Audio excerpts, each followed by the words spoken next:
Alright, I got a weird one to tell. This is not a dream that I just had, but rather like 4 descriptions of places in dreams that I've been. Well, more than 4. I'll see how many I can go.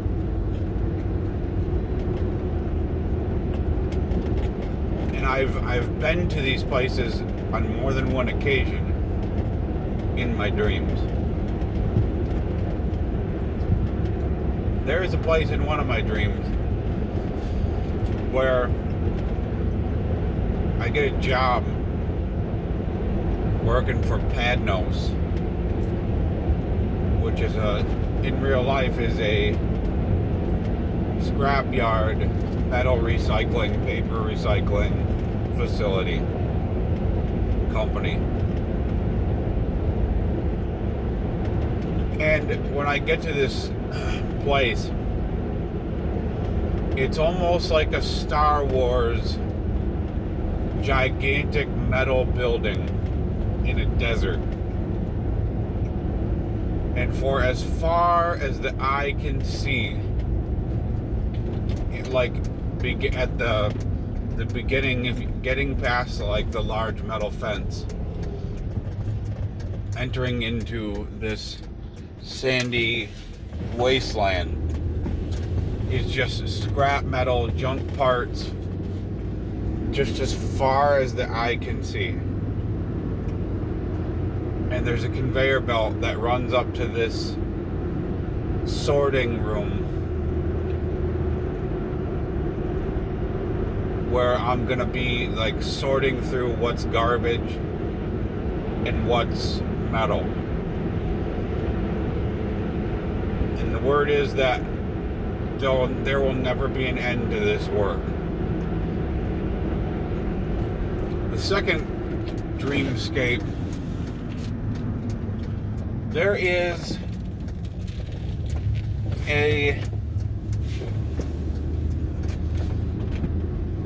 there's always this place that I go to go hunting.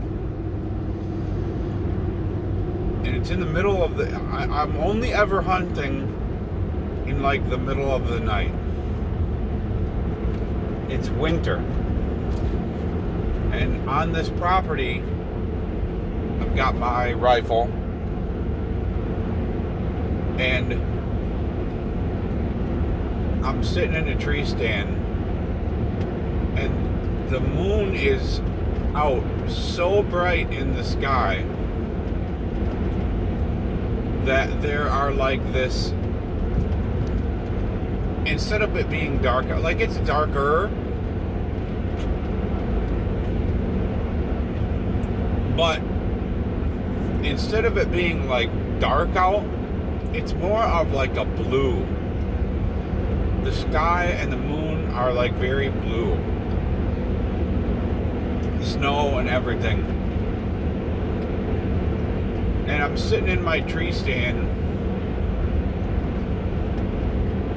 and there'll be this herd of woolly mammoth that travel up this hill.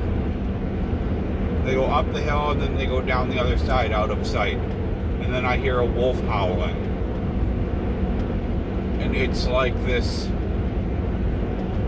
Every time I hear the wolf, I take a deep breath. Not like a panic, but like a deep relief.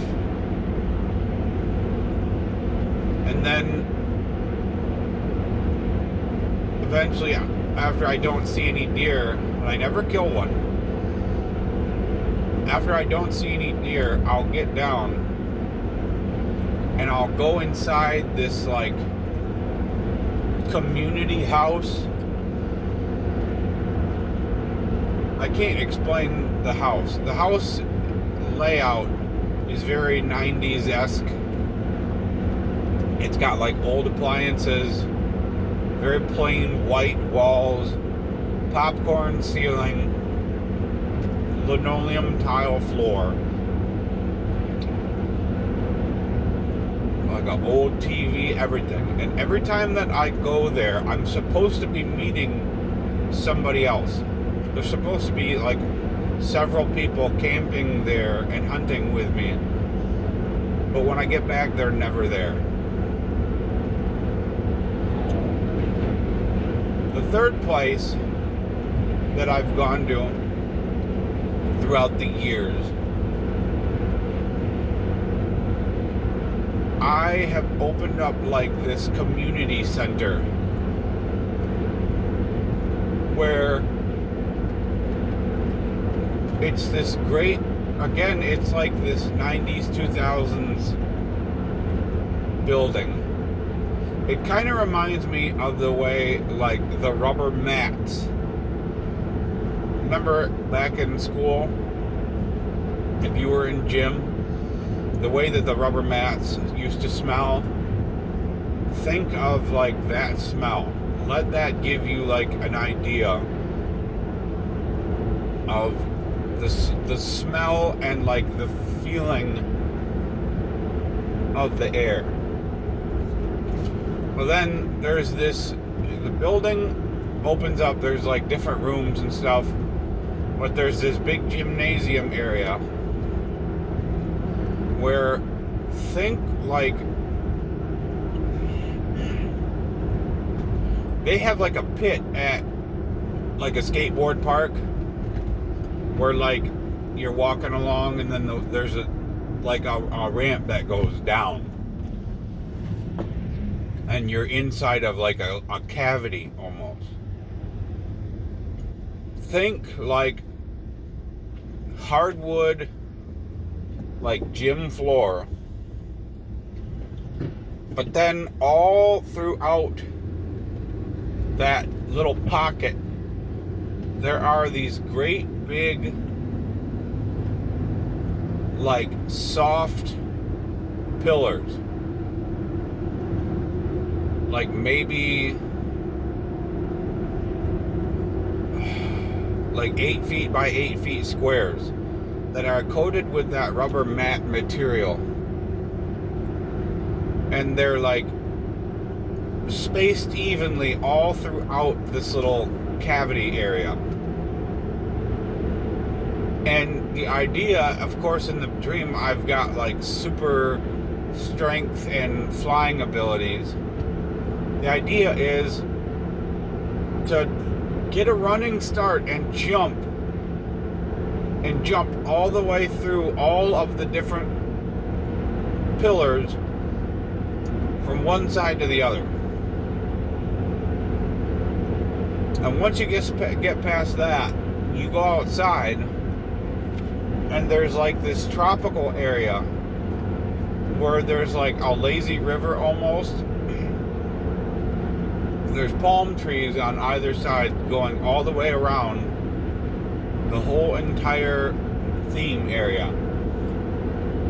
And in one of the spots there's like this big painted metal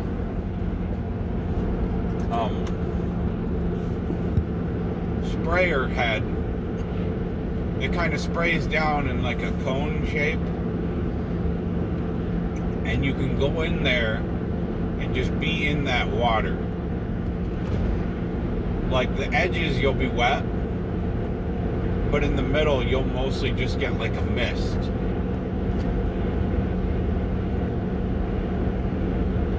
That was the third. I think the fourth one is this end of the world apocalypse where like almost all the people are dead,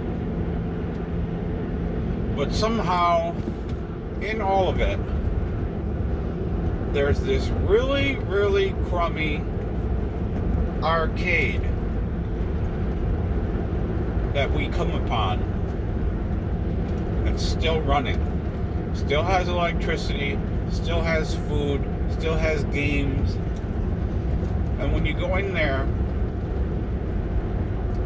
they give you like 40 tokens, and you have to play these games. And if you can come away with basically, how can I explain this? You give them whatever, like, you're willing to put up as far as resources. You give them, like, 3 bottles of water, they'll give you 40 tokens or whatever. And if you can play these games, if you win a game, you win more tokens than it took for you to play the game. If you come away with more tokens, because like you put the tokens in and you don't get tickets out, you get tokens. So if the game costs 2 tokens and you were able to win the game and you won 6 tokens, when you're all done playing, you can take those tokens, however many you have left, and you can use them to buy your stuff back plus more. But on the flip side, if you lose, then you just blew your money. So it's basically like bartered Vegas casino or something. I'm trying to think if there's another one. I've been to the Hamilton House. I've been to the Windrift House. The Windrift House is always haunted in my dreams. If there was ever a house that we lived in that was haunted in real life, it was that one. I can't immediately think of any other ones. So that's it.